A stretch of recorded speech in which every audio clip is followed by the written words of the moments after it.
Hello everyone, welcome back to our channel. This side Siddhi and आज की class में हम बात करने वाले इग्नू एग्जाम की प्रिपरेशन आपको किस तरीके से करनी है। जैसे कि आप सभी को पता है, इग्नू दिसंबर 2025 में आपके एग्जाम स्टार्ट होने वाले। ज़्यादा टाइम आपके पास बचा नहीं है, तो आप सभी के कुछ डाउट्स है जो कि आज की वीडियो में मैं आपके साथ क्लियर करने वाली हूँ। सबसे पहले डाउट आपका ये कि मैम हमें लास्ट मिनट पे किस तरीके से अपने एग्जाम की प्रिपरेशन करनी चाहिए जिससे हम 80 से 90% स्कोर कर सके। ठीक है, उसके बाद आपको ये भी डाउट रहता है कि क्या मैम इग्नू में हमारे एक्चुअल में 80 से 90% आ सकते हैं या नहीं, ये डाउट भी क्लियर किया जाएगा। ठीक है, उसके बाद नेक्स्ट क्वेश्चन होता है कि मैम हम कौन सा जब हम एग्जाम देने जाएंगे अपनी आंसर राइटिंग लिखते वक्त आपको किन बातों का ध्यान रखना है, क्या गलतियां नहीं करनी है, वो मैं आज की क्लास में डिस्कस करूंगी। नेक्स्ट है आपको कि जब हम एग्जाम में, क्योंकि आप में से कई ऐसे हैं जिन्होंने फर्स्ट टाइम इग्नू में एडमिशन लिया है और उन्हें कोई भी आइडिया नहीं है आंसर राइटिंग किस तरीके से लिखे। बेशक हमें अपने एग्जाम की प्रिपरेशन बहुत अच्छे खासे तरीके से होगी, सारे टॉपिक्स की तैयारी होंगी, लेकिन जब बात आती है कि मैम मार्क्स तो अच्छे आए नहीं, तो वो इसलिए अच्छे नहीं आते जस्ट बिकॉज जिस तरीके से आंसर राइटिंग यहाँ पर चाहते हैं हमारे जो एजुकेटर है, तो वो आपको उन चीज़ों पर ध्यान रखना है। वो कैसे और क्या लिखना है वो मैं आपके साथ डिस्कस करूंगी। उसके बाद जब हम बात करते हैं आपके एग्जाम में जितनी भी आंसर शीट इग्नू के साइड से प्रोवाइड होती है उसमें हमें कितने पेजेस फिल करने हैं, पूरे कंप्लीटली फिल करने हैं या नहीं, वो सब कुछ हम यहाँ बात करेंगे। और यहाँ पर आप देखोगे कि जब हमारी जो आंसर शीट प्रोवाइड की जाती है उसका फ्रंट पेज भी होता है, राइट, जिसमें आपको अपना enrolment number, name, pin code और सब्जेक्ट कोड, ये कोर्स कोड सब मेंशन करना होता है। तो वो कैसे फिल करें वो भी हम बात करेंगे। एग्जाम सेंटर में क्या लेकर जाना है क्या नहीं वो भी हम डिस्कस करेंगे। और आपके एग्जाम के लिए प्रीवियस क्वेश्चन पेपर और असाइनमेंट जो है वो कितना हेल्पफुल है, और लास्ट कितने सालों के PYQ कर ले जिससे काम बन जाएगा। तो ये कुछ आपके डाउट थे, लास्ट मिनट में मैं आपके साथ ये सारी चीजें डिस्कस करने वाली हूँ, जिससे जितने भी एस्पिरेंट्स के दिसंबर में यहाँ पर आपके एग्जाम, और आप सभी दिसंबर में एग्जाम देने वाले हो, चाहे आपका कोई भी कोर्स का एग्जाम हो, तो आपको इन बातों का जरूर ध्यान रखना है जो मैं आज की क्लास में आपके साथ डिस्कस करने वाली हूँ। बिना वीडियो को स्किप करे एंड तक देखना ताकि आपके सारे डाउट क्लियर हो जाए इस एक ही वीडियो में। इसके बाद भी अगर आपको लगेगा कंप्लीट वीडियो देखने के बाद कि मैम अभी भी हमें ये डाउट है, तो उसका आप कमेंट बॉक्स में मेंशन कर सकते हो, नेक्स्ट वीडियो या शॉर्ट वीडियो, या फिर आपके कमेंट बॉक्स में उसका रिस्पांस कर दिया जाएगा ऑन टाइम। तो इसीलिए आपको क्या करना है, इन बातों का ध्यान रखना है। तो एक एक करके आपके सारे डाउट जितने भी मैक्सिमम जो मेरे पास मैसेजेस आते हैं या फिर जो आपके डाउट है वो सब इसमें क्लियर करेंगे। ठीक है, चलिए स्टार्ट करते हैं। देखो यहाँ पर अगर हम बात करें कि पहले तो ये याद रखना कि दिसंबर में अभी जो हमारा एग्जाम स्टार्ट होने वाला है, इग्नू जो है साल में 2 बार एग्जाम कंडक्ट करवाता है। ठीक है, एक आपके जून में कंडक्ट होता है और दूसरा दिसंबर में। तो जून में तो ऑलरेडी 2025 में एग्जाम हो चुका है, अब दिसंबर में होने वाला है। तो यहाँ पर जब हम दिसंबर में एग्जाम देते हैं, या ये 2 बार जब साल में एग्जाम कंडक्ट होता है, ठीक है, तो यहाँ पर अब आप देखोगे एग्जाम की टाइमिंग क्या होती है। वैसे तो मैक्सिमम एस्पिरेंट्स ने देख लिया है, लेकिन फिर भी यहाँ पर कुछ ऐसे स्टूडेंट है जिन्हें टाइमिंग भी क्लियर नहीं है।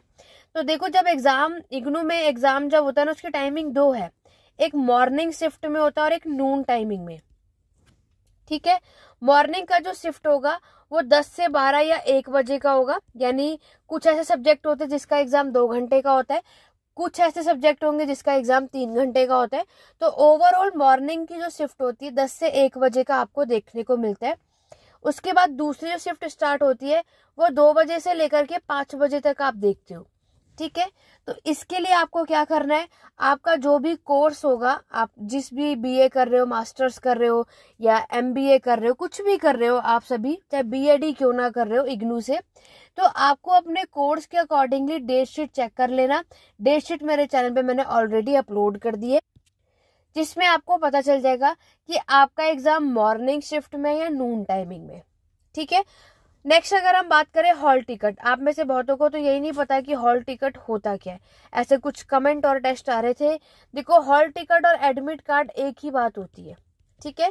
तो जब हम एग्जाम देने जाएंगे तो एडमिट कार्ड आपको अपने एग्जाम सेंटर में लेकर जाना है, इसके बगैर आपको एग्जाम सेंटर में बैठा जो है क्लास में बैठने नहीं देते हैं।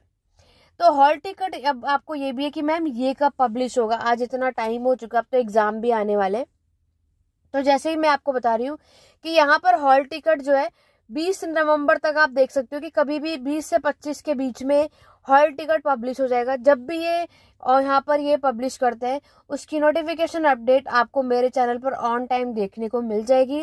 तो आप मेरे चैनल पे बने रहो। अगर फर्स्ट टाइम आप इस चैनल पर आए और अभी तक सब्सक्राइब नहीं किया है तो यहाँ पर एक बात और आपको याद रखनी है।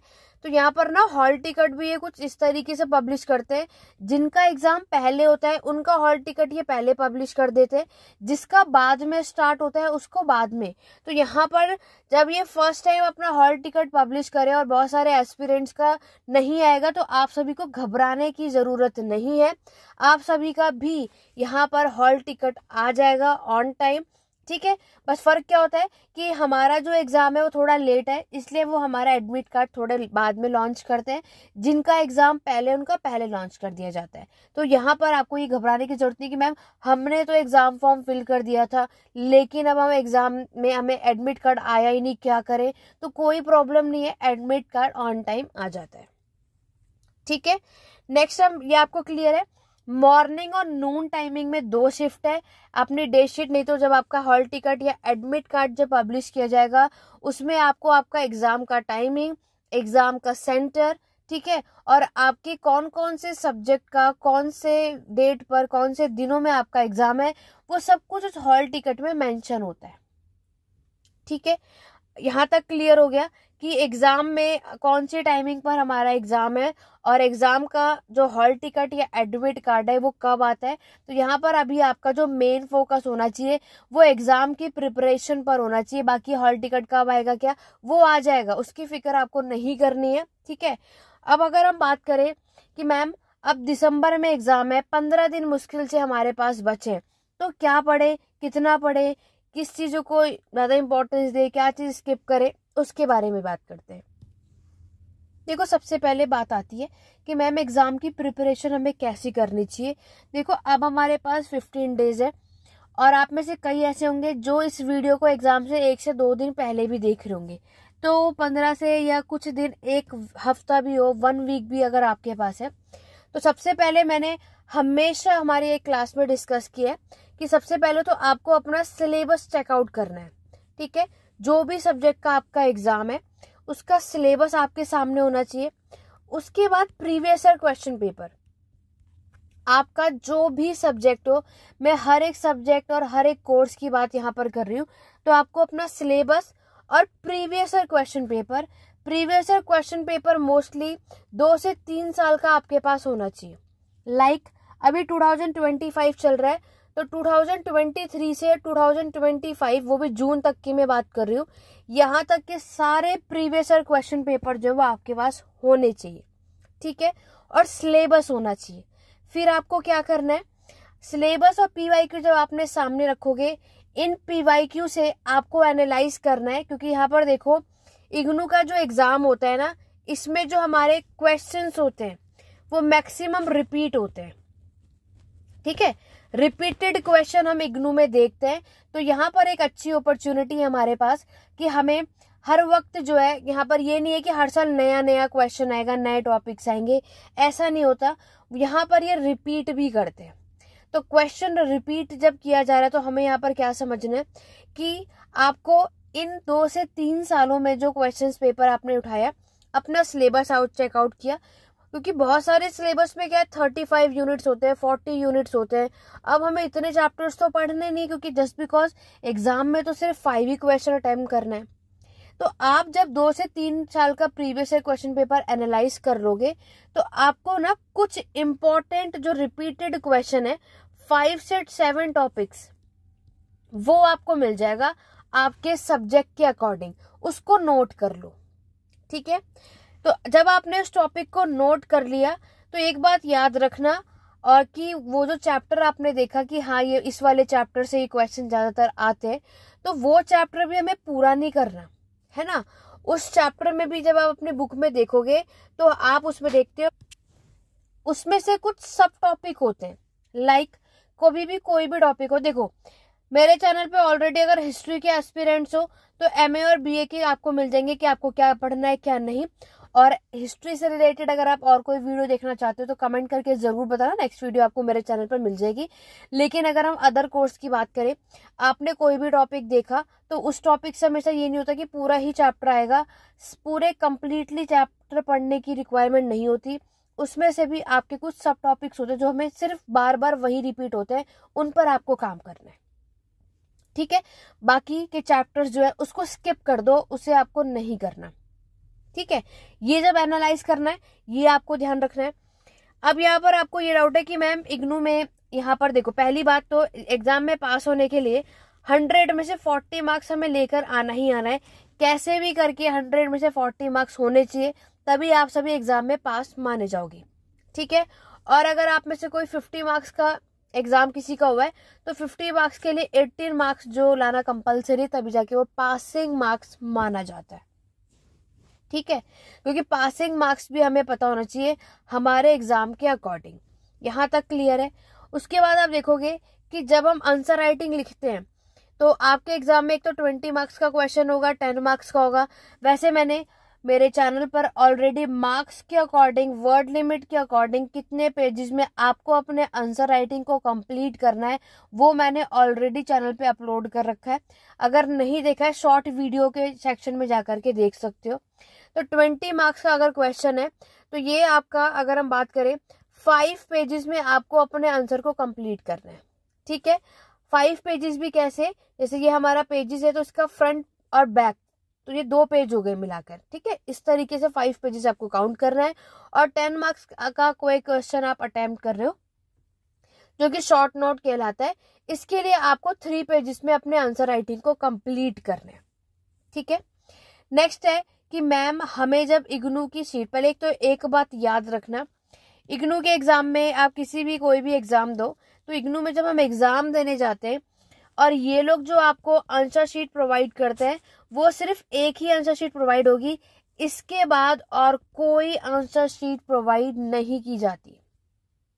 ठीक है, बहुत सारे एस्पिरेंट्स को लगता है कि ये वाला फिल करने के बाद हम नेक्स्ट भी मांग सकते हैं, बिल्कुल भी नहीं।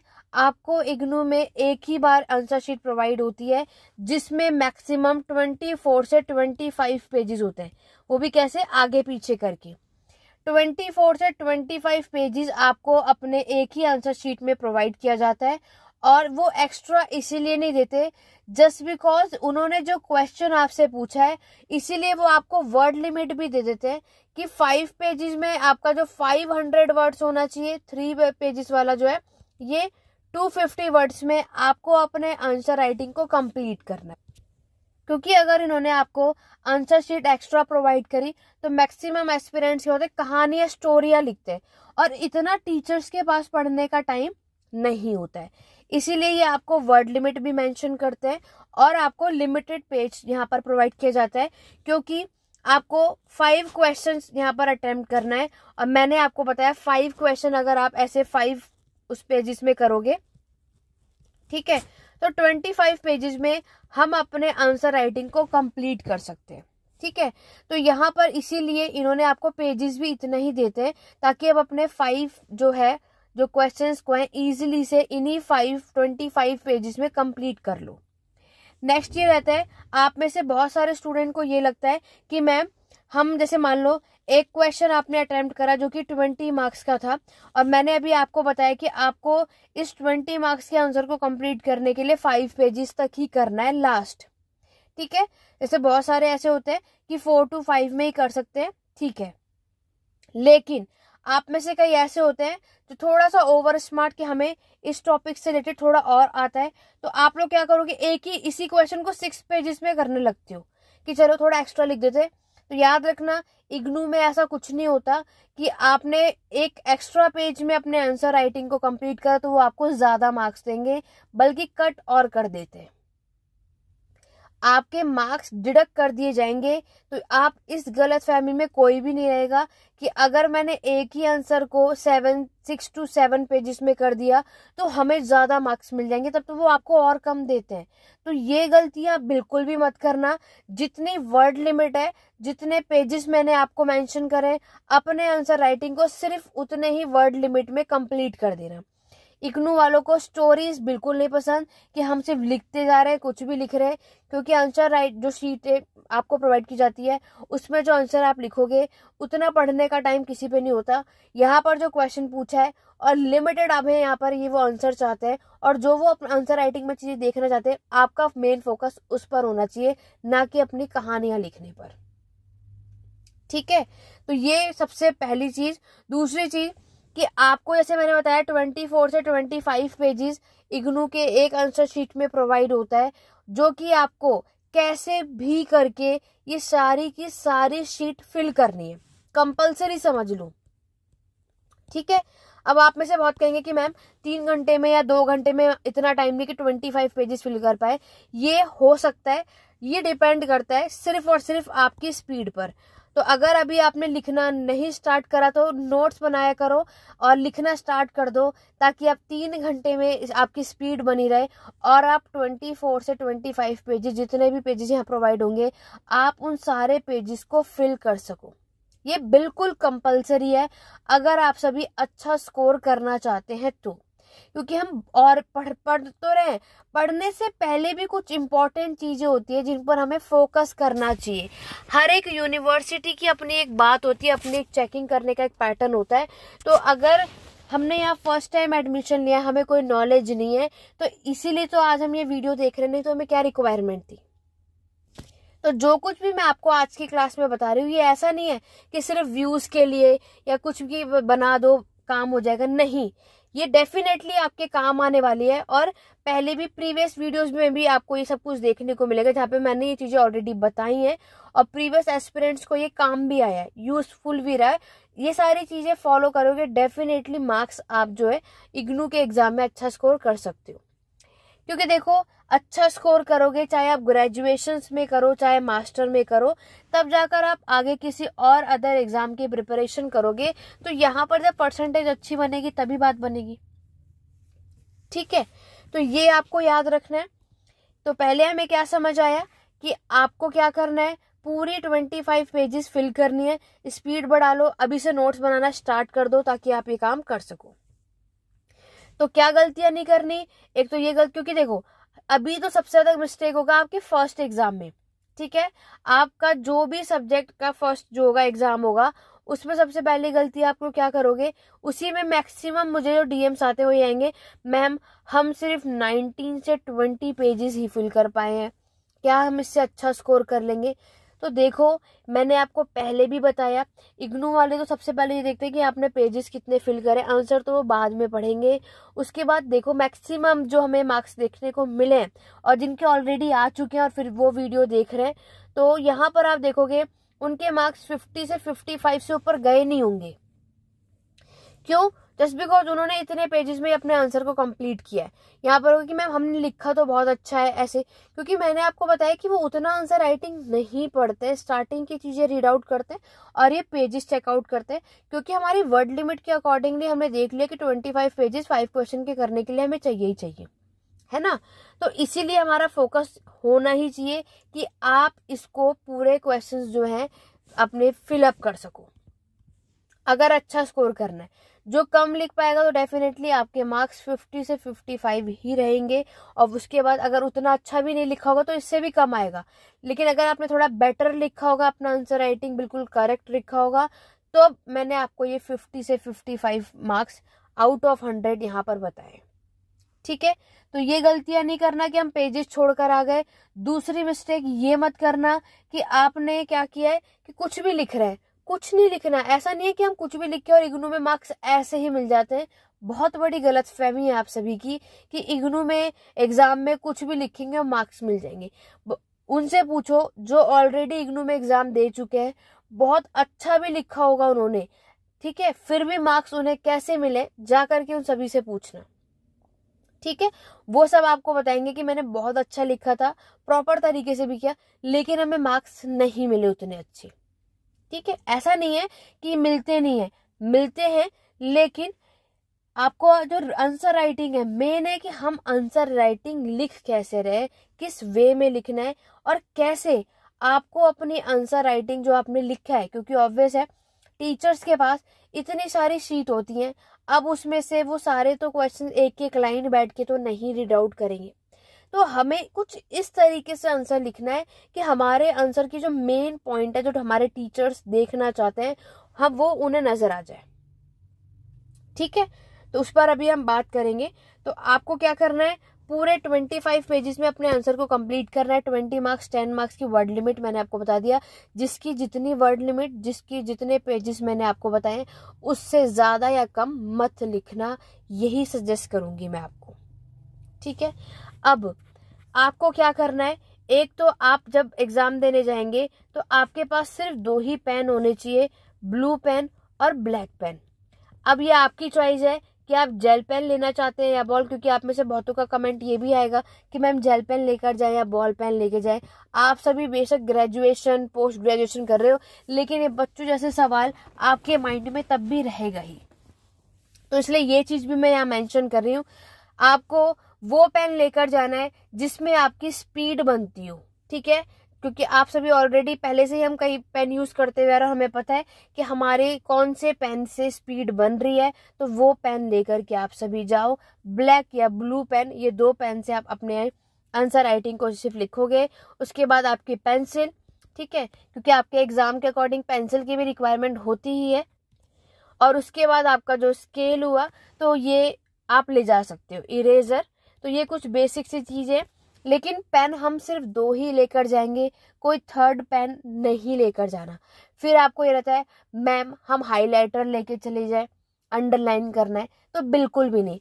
आपके पास 2 पेन है, आप लोग अंडरलाइन, अगर आपने अपनी आंसर राइटिंग ब्लू पेन से यहाँ लिखा है, जैसे मैंने अभी स्क्रीन पर ब्लू से दिख रहा है, तो आपको हाईलाइट करने के लिए ब्लैक से कर लो, दिख तो गया ही ना। 2 पेन है तो इजीली से हम अपनी चीजों को अंडरलाइन या हाईलाइट कर सकते हैं, कोई और कलरफुल पेज यानी पेन ले जाने की रिक्वायरमेंट नहीं है। ठीक है, बेसिक से एग्जाम देने जा रहे, कोई प्रोजेक्ट या असाइनमेंट नहीं बना रहे कि बहुत डेकोरेट हमें उसको करना है, बिल्कुल भी ये काम आपको नहीं करना है। ठीक है, और क्या आपको मिस्टेक नहीं करनी, वो सुनो। जब आपको यहाँ पर आपके आंसर शीट प्रोवाइड की जाती है, तो ऑलरेडी लेफ्ट साइड पर मार्जिन लाइन जो है वो प्रोवाइड की जाती है, ऐसी मार्जिन लाइन होती है। आप में से कुछ ऐसे लोग होते हैं जो थोड़े से एडवांस होते हैं, और उनको लगता है कि एक मार्जिन लाइन हम भी बनाएंगे अपनी साइड से। ठीक है, तो जितने लोग ऐसे काम करेंगे उनके मार्क्स नहीं अच्छे आने वाले हैं, क्योंकि एग्जामिनर को ये बात समझ में आ जाती है कि आप सभी आंसर शीट फिल करने में लगे हुए हो। क्योंकि जब आपको मार्जिन लाइन यहाँ प्रोवाइड कर दी गई है, तो आपने वो उसको क्यों किया, ये सिर्फ वो एस्पिरेंट्स करेंगे जिनका लाइक फिजिक्स का एग्जाम होता है, मैथ्स का होता है, इकोनॉमिक्स का होता है, तो वो साइड में रफ वर्क के लिए कर सकते हैं।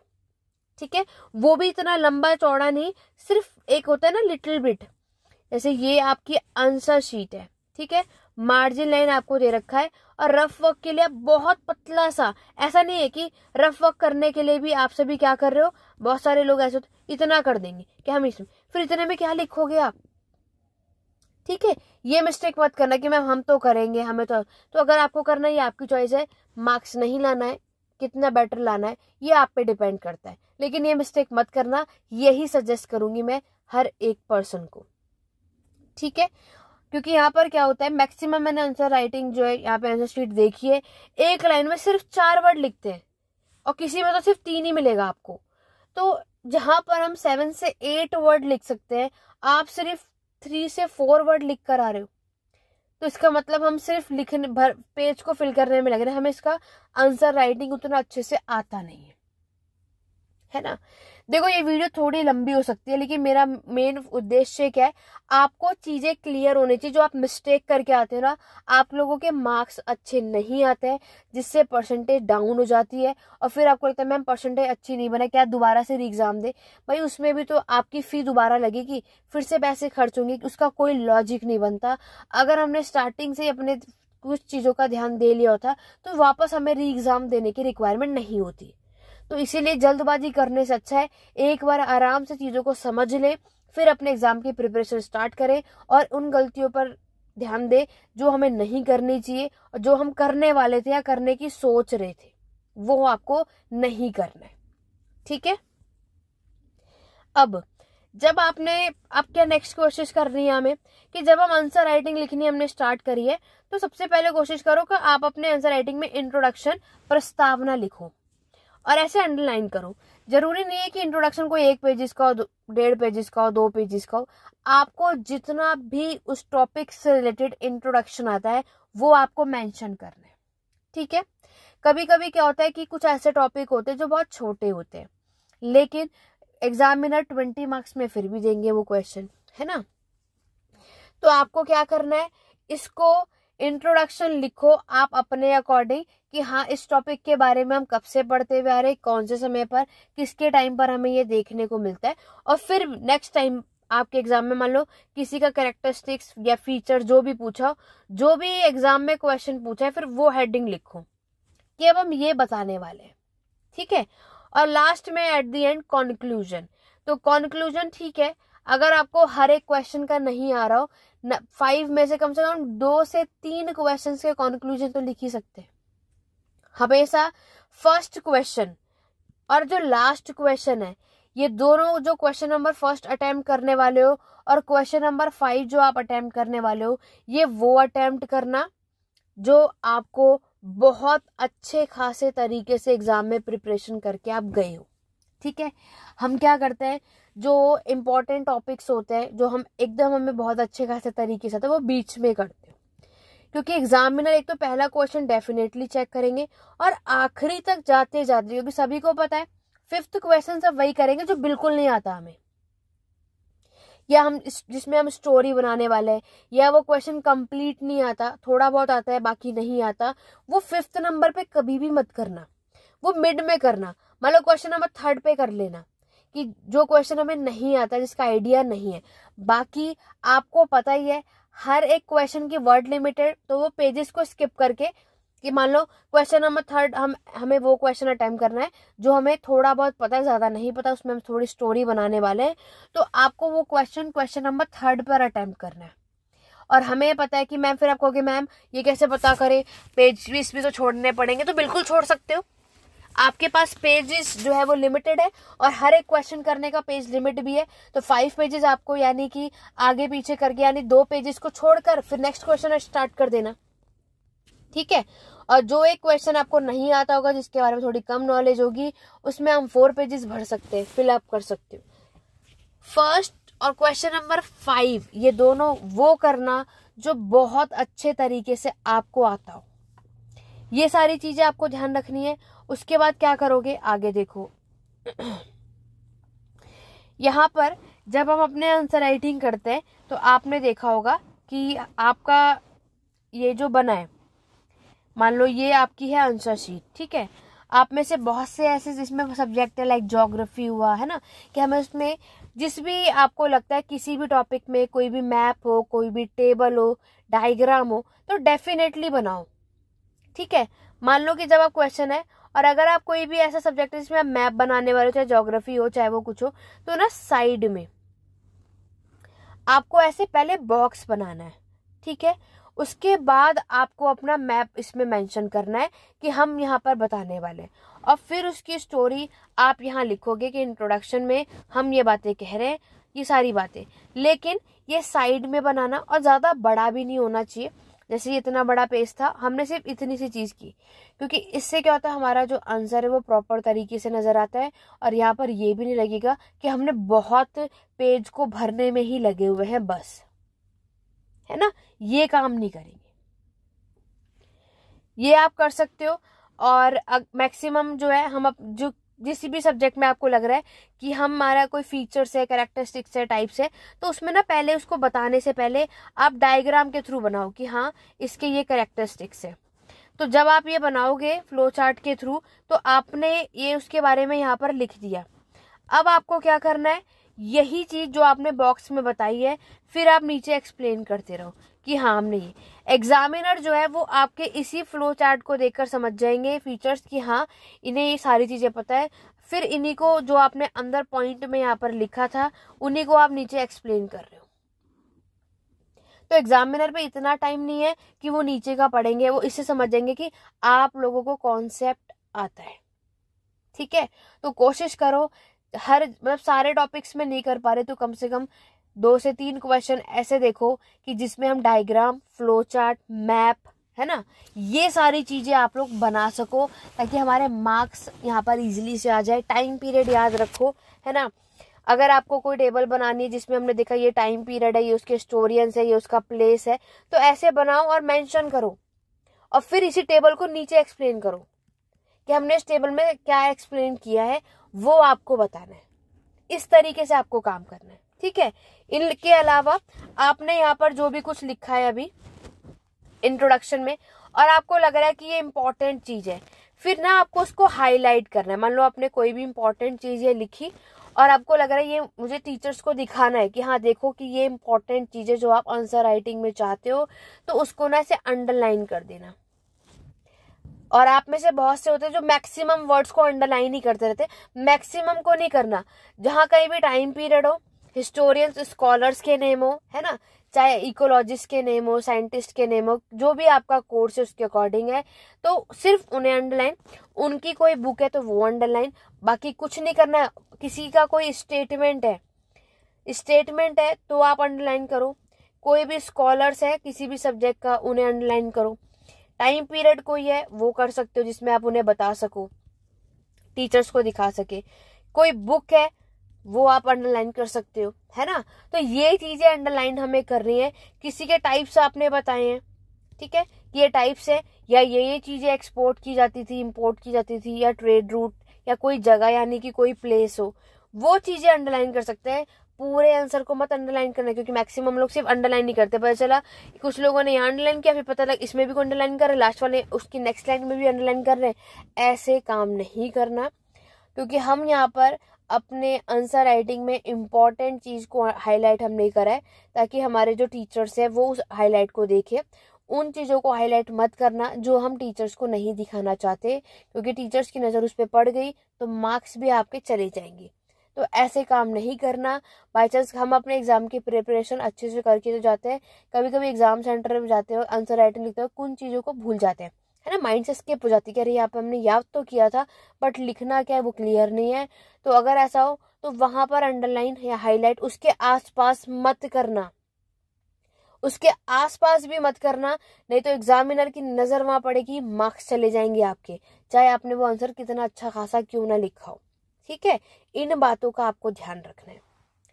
नेक्स्ट अगर हम बात करें एग्जाम सेंटर पे क्या क्या लेकर जाना है, क्या क्या नहीं, तो जैसे मैंने आपको बताया, अपना जो ये पूरे स्टेशनरी का जो मैंने आपको बताया ये सारा चीज आपको अपना हॉल टिकट लेके जाना है। टिकट जो भी निकल जाएगा इसकी 2 कॉपी रखना, ये सजेस्ट करूंगी, क्योंकि कभी कभी ये खो जाता है, फट जाता है, पता नहीं क्या क्या हो जाता है आप लोगों के साथ, तो इसलिए ये हॉल टिकट, आपका कोई भी आईडी प्रूफ रख लेना, आधार कार्ड, पैन कार्ड, जो भी आपको कंफर्टेबल लगे वो रख लेना, और स्टेशनरी यानी पेन, पेंसिल, वटएवर जो भी चीज मैंने आपको बताई, और वाटर बॉटल। ठीक है, बस इन्हीं चीजों की रिक्वायरमेंट है, बाकी कुछ और ले जाने की जरूरत नहीं है। रही बात फोन की, तो फोन लेकर जाओ और वहां पर जाके सबमिट करवा देना, क्योंकि आप में से ऑब्वियस है बहुत सारे लोग कहीं से पता नहीं कहाँ से अकेले आते, दूर आते, तो फोन तो लेकर आना ही पड़ता है, तो वो आप लेकर जा सकते हो, वहीं एग्जामिनेशन सेंटर में जाके सबमिट कर देना। ठीक है, तो ये बातों का आपको ध्यान रखना है कि हमें हॉल टिकट में क्या क्या लेकर जाना है, क्या क्या नहीं। बाकी फालतू की चीजें और कुछ मत लेकर जाना। वॉच बिल्कुल पहन सकते हैं, यहाँ इग्नू के एग्जाम में ऐसा कुछ नहीं है कि बाकी कोई गवर्नमेंट एग्जाम के कंपैरिजन में यहाँ पे बहुत स्ट्रिक्टनेस हो, नहीं, यहाँ पर ठीक है, नॉर्मली है, आप ये सब चीजें कर सकते हो, बट बाकी और कुछ लेकर नहीं जाना है आपको, कोई बुक नहीं, कोई कॉपी नहीं, कोई कुछ नहीं। ठीक है, चलिए बात करेंगे आंसर शीट के फ्रंट पेज को कैसे फिलअप करना है। देखो, सबसे ये स्क्रीन पर आपको शो हो रहा है, यहाँ पर आपको क्या होगा, enrolment number in figure, enrolment number and word. आपको आपका इनरोलमेंट नहीं पता तो अपने एडमिट कार्ड में चेक कर लेना। तो इन फिगर मतलब आपको नंबर में लिखना है, बाय चांस आपका ये नंबर है, ठीक है, तो ये आपने यहाँ पर वर्ड में यानी नंबर में मेंशन कर दिया अपना इनरोलमेंट नंबर। यही चीज इसी में आपको क्या करना है, वर्ड में लिखना है, यानी आपको यहाँ पे 9 लिखना है ना, फिर 8 लिखना है, ऐसे लिखना है आपको इसको, फिर 7 लिखना है। ये सिर्फ एक ही बॉक्स में, ऐसे ऐसे बॉक्स में ही, इतना छोटा लिखना कि 6 लिखना है कि इसी बॉक्स में आ जाए। यहाँ पे मैं अभी आपको समझा रही हूँ इसलिए उस बेस पर है, लेकिन आपको क्या करना है, ऐसे लिखना है। एग्जामिनेशन सेंटर कोड लिखना, ये भी आपके एडमिट कार्ड में मेंशन है। आप सभी का एग्जाम सेंटर जहां भी गया उसका एक कोड होता है, तो वो जैसे कि आप स्क्रीन पे देखो इन्होंने भरा हुआ है, फिल किया है। फिर आता है आपका डे और डेट, जिस भी सब्जेक्ट का एग्जाम देने गए हो उस दिन जो भी दिन है और जो भी तारीख है वो लिखना होता है आपको। जैसे सैटरडे को गए एग्जाम देने तो सैटरडे है, और डेट जो भी होगा वो मेंशन कर देना, ठीक है। जो मिस्टेक नहीं करनी वो क्या है, वो ये है कि जैसे कि आपने देखा इसमें जगह बची हुई है, तो आप में से बहुत सारे लोग ऐसे होते हैं जो यहाँ पे 0 लिख देंगे। ये काम कभी भी मत करना। अगर जो आप लोग चाहे इनरोलमेंट नंबर फिल कर रहे हो, चाहे आप एग्जामिनेशन सेंटर कोड फिल कर रहे हो, कुछ भी फिल कर रहे हो, उसमें बॉक्स जो है वो रह गया, बच गया, तो उसको खाली छोड़ दो, नहीं तो ऐसे ब्लैंक कर दो, नहीं तो उसे कट कर दो। वैसे तो छोड़ ही दो तो बेटर है, लेकिन आप में से कोई भी इसको 0 नहीं लगाएगा। आप में से बहुत सारे लोग क्या करते हैं, यहाँ पे 0 लिख देते हैं। देखो ये मिस्टेक, अगर आपने अपनी आंसर शीट भरने में गलती कर दी ना, आपका रिजल्ट डिक्लेयर नहीं होगा, तो इसके जिम्मेदार आप खुद होंगे। क्यों? जस्ट बिकॉज एग्जाम देने से पहले आपने इन चीजों को समझा नहीं, जो मैं आपको इस वीडियो में डिटेल में ऑलरेडी समझा रही हूँ। इसलिए बिना वीडियो को स्किप करे एंड तक सारी चीजें डिटेल में आपको समझनी चाहिए, ठीक है। तो ना आगे 0 लगाना है, ना पीछे 0 लगाना है। कोई भी बॉक्स खाली है तो खाली रहने दो, नहीं तो ब्लैंक कर सकते हैं, नहीं तो उसे कट कर सकते हैं, लेकिन 0 नहीं लगाना, ठीक है। उसके बाद यहाँ पर आपका आता है सब्जेक्ट कोड और कोर्स कोड। मान लो आप सभी मास्टर्स कर रहे हो हिस्ट्री से, तो आपका कोर्स कोड है MAHI यानी मास्टर ऑफ हिस्ट्री। ये आपका कोर्स कोड है, कोर्स टाइटल है, ठीक है। सब्जेक्ट कोड जब आएगा तो उसमें आपका जो भी सब्जेक्ट का एग्जाम है, मान लो आपका MHI 101 का एग्जाम है, उस सब्जेक्ट का नाम है एंशिएंट एंड मेडिएवल सोसाइटी, ये आपको लिखना है। बहुतों को तो अपने सब्जेक्ट का नाम भी नहीं पता होता, तो कोई इशू नहीं है, ये सब कुछ आपके एडमिट कार्ड में मेंशन है। आपके सब्जेक्ट का कोड, आपके सब्जेक्ट का नेम, आपका course code, examination centre code, enrolment number, सब कुछ मेंशन है। सिर्फ हॉल टिकट सामने रखो और फिल कर लो इस आपका जो आंसर शीट है इग्नू का फ्रंट पेज। फिर बात यहाँ लास्ट में आपसे पूछा जाता है, आपको अपना एग्जाम हिंदी मीडियम में देना है, इंग्लिश मीडियम में देना है, किस में दे रहे हो, उस पर टिक लगाना होता है। तो आप में से बहुत सारे ऐसे एस्पिरेंट्स हैं जिन्होंने जब एडमिशन लिया तो उस टाइम कोई मान लो तब उनका मीडियम हिंदी था, अब माइंड चेंज हो गया कि मैम एग्जाम हमें इंग्लिश में देना है। बिल्कुल दे सकते हो, कोई इशू नहीं है, तो इंग्लिश पे टिक कर देना। लेकिन एक बात याद रखना, आपने एक बार जो भी सब्जेक्ट में आपने मीडियम डिसाइड कर लिया, बाकी अदर सब्जेक्ट में भी उसी मीडियम में एग्जाम देना पड़ेगा। ऐसा नहीं है एक सब्जेक्ट का एग्जाम इंग्लिश में दे रहे हैं, दूसरे का हिंदी में दे रहे हैं, ऐसा नहीं कर सकते। एक मीडियम डिसाइड कर लो। आपने एडमिशन में कोई भी मीडियम फिल किया हो उसको वो मैटर नहीं करता। आपने एक बार डिसाइड कर लो कि एग्जाम हम इस लैंग्वेज में देने वाले हैं, उस पर टिक कर देना, और एट द एंड फिर आपको यहाँ पर साइन करने होते हैं, ठीक है। जो सिग्नेचर करोगे वो यहाँ पर आपको करना है, यहाँ पे टीचर साइन करते हैं। क्लियर हो गया किस तरीके से आपको अपने आंसर शीट का फ्रंट पेज जो है वो फिलअप करना है।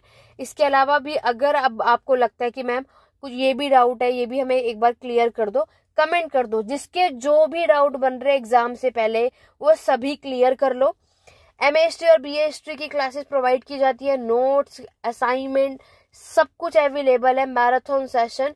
तो अगर आप में से किसी को भी चाहिए फर्स्ट सेकंड थर्ड ईयर जिसका जो भी ईयर है, तो उसके लिए आप व्हाट्सअप कर सकते हैं 8881969980 पर, ठीक है। कोई कंपलसरी नहीं है, आप लोग खुद सेल्फ स्टडी करके भी अपने एग्जाम को क्रैक कर सकते हैं। लेकिन अगर किसी को चाहिए तो बिल्कुल यहाँ पर अपॉर्चुनिटी आपके पास है, ले सकते हो, कर सकते हो, ठीक है, तो अब आपको यहाँ पर क्लियर हो गया कि आपको अपने एग्जाम की प्रिपरेशन कैसे करनी है, आपको क्या क्या करना है और किन बातों का आपको ध्यान रखना है, क्या मिस्टेक नहीं करनी।